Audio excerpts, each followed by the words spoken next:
नमस्कार, मैं हूं आपके साथ जया मिश्रा और आप देख रहे हैं देश का सबसे पहला समझाने वाला बुलेटिन। चुनाव की चाल तो समझिए। अगले आधे घंटे में हम आपको बिहार चुनाव से जुड़ी महत्वपूर्ण खबरें और उसके पीछे की सियासी चाल को समझाएंगे।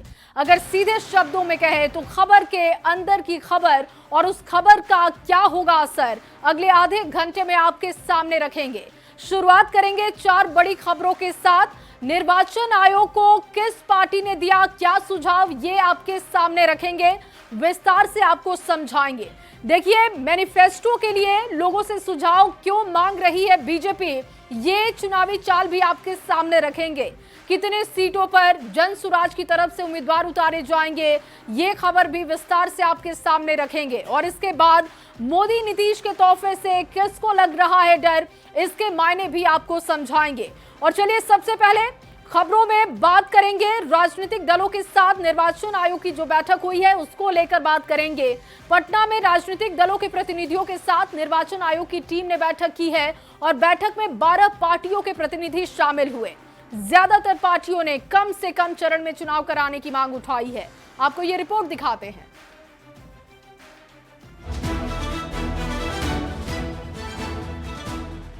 बिहार में कभी भी विधानसभा चुनाव का बिगुल बज सकता है, उसको लेकर निर्वाचन आयोग की टीम पटना में एक्टिव हो गई है। चुनाव की तैयारी को अंतिम रूप देने में जुटे मुख्य निर्वाचन आयुक्त ने शनिवार को 12 राजनीतिक दलों के साथ बैठक की। जेडीयू ने की 1 चरण में चुनाव की मांग, तो आरजेडी ने 2 चरण में चुनाव की मांग की। बीजेपी का सुझाव है कि 1 से 2 चरण में ही चुनाव हो, जबकि कांग्रेस पार्टी भी यही चाहती है कि कम से कम चरण में चुनाव संपन्न हो।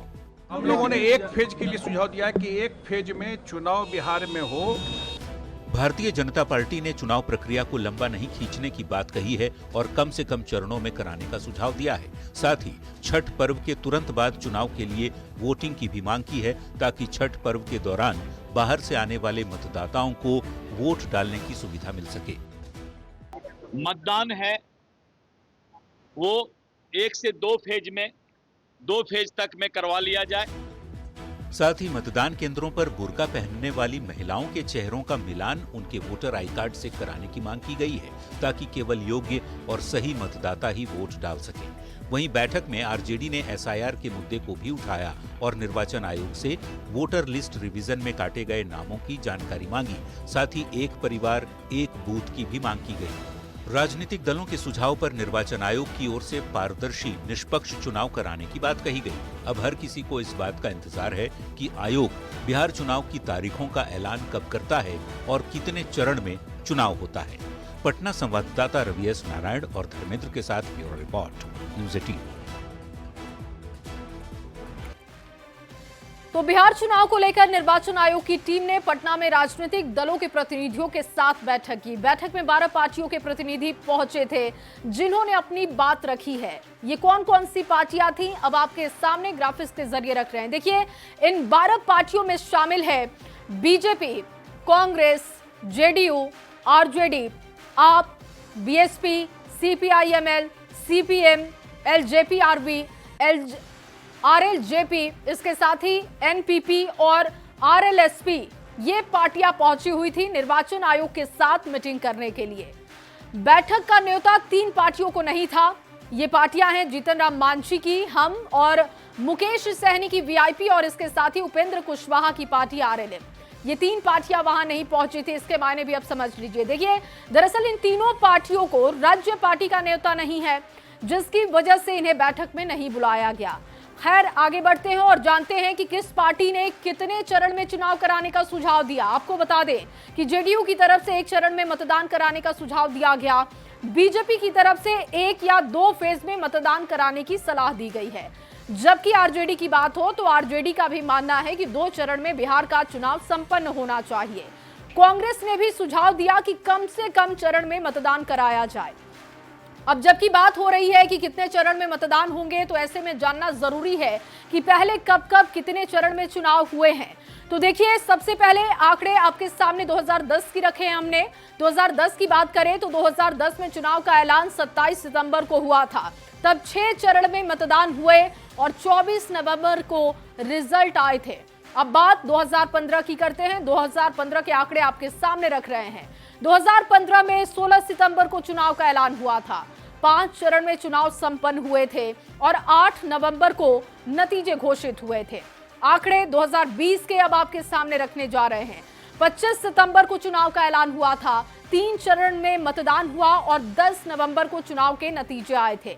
अब जबकि 4 अक्टूबर हो चुका है, 22 नवंबर तक विधानसभा का गठन जरूरी है और ऐसे में सबकी नजर इस बात पर टिकी है कि इस बार कितने फेजेस में चुनाव होते हैं। बिहार में चुनाव से पहले बीजेपी इस बार लोगों के सुझाव पर मैनिफेस्टो तैयार करेगी।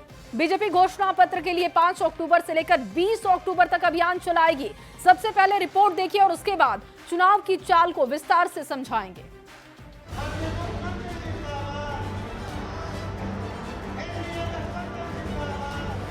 बिहार में चुनाव को लेकर बीजेपी सहित सभी राजनीतिक पार्टियां पूरी तरह से तैयारी में जुट गई है। इसी क्रम में एक और जहां पटना में बीजेपी बैठक हो रही है, जिसमें बीजेपी कोटे के उम्मीदवारों के नाम फाइनल होंगे।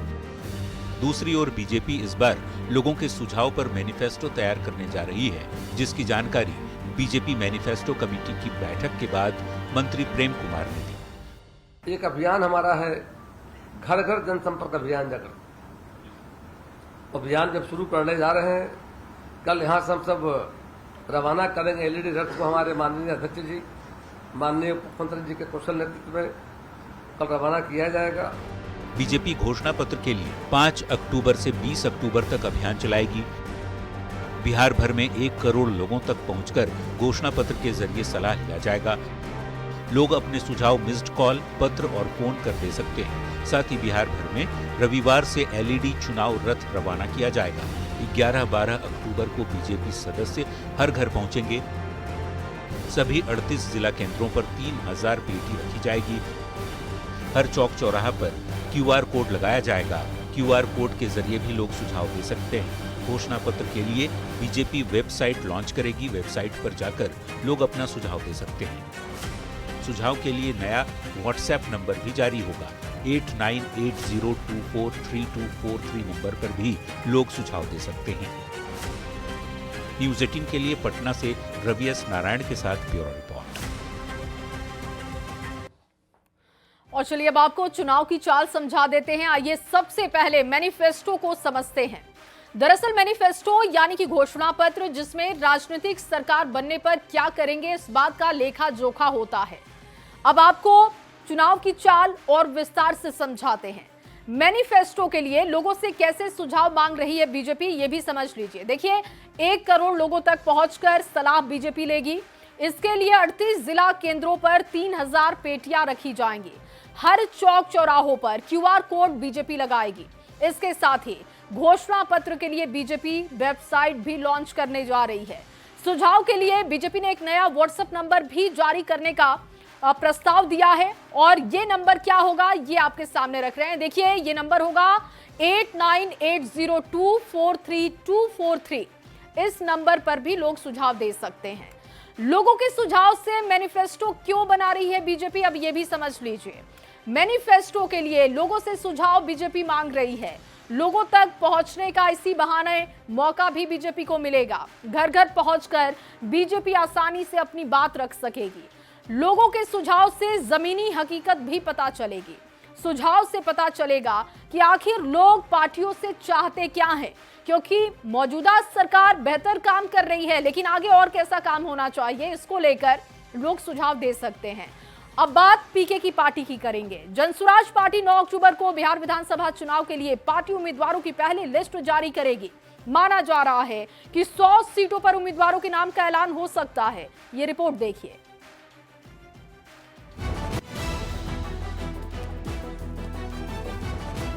देश में चुनावी रणनीति का लोहा मनवा चुके प्रशांत किशोर जनसुराज के जरिए बिहार में राजनीतिक वजूद बनाने में लगे हैं।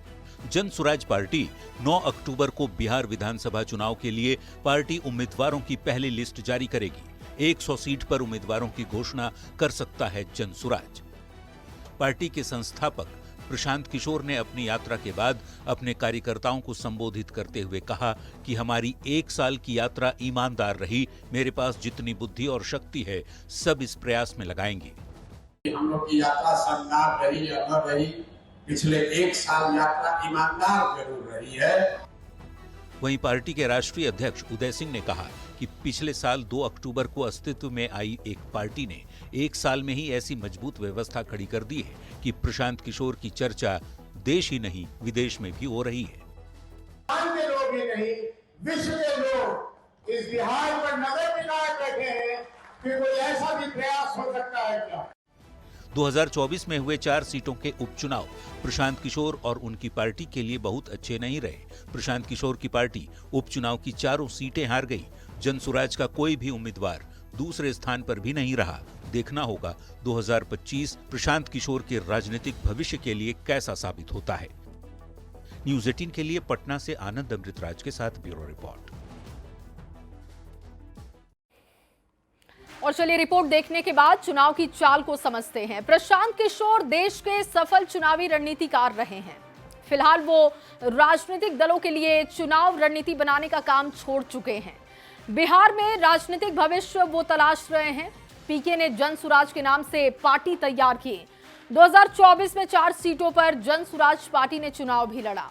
उपचुनाव की 4 सीटों पर जनसुराज की हार हो गई थी। 2025 विधानसभा में प्रशांत किशोर की परीक्षा मानी जा रही है। नेताओं पर निशाना साधकर पीके चर्चा में हैं। 2025 चुनाव का रिजल्ट प्रशांत किशोर का राजनीतिक भविष्य भी तय करेगा। बिहार चुनाव से पहले देखिए सौगातों का सिलसिला भी जारी है और इस बार प्रधानमंत्री ने बिहार के युवाओं को बड़ी सौगात दे दी। 62,000 करोड़ की योजना का शुभारंभ कर पीएम ने लालू राबड़ी की सरकार पर निशाना साधा। सीएम नीतीश ने युवाओं के लिए क्या टारगेट सेट किया, इस रिपोर्ट में आपको दिखाते हैं।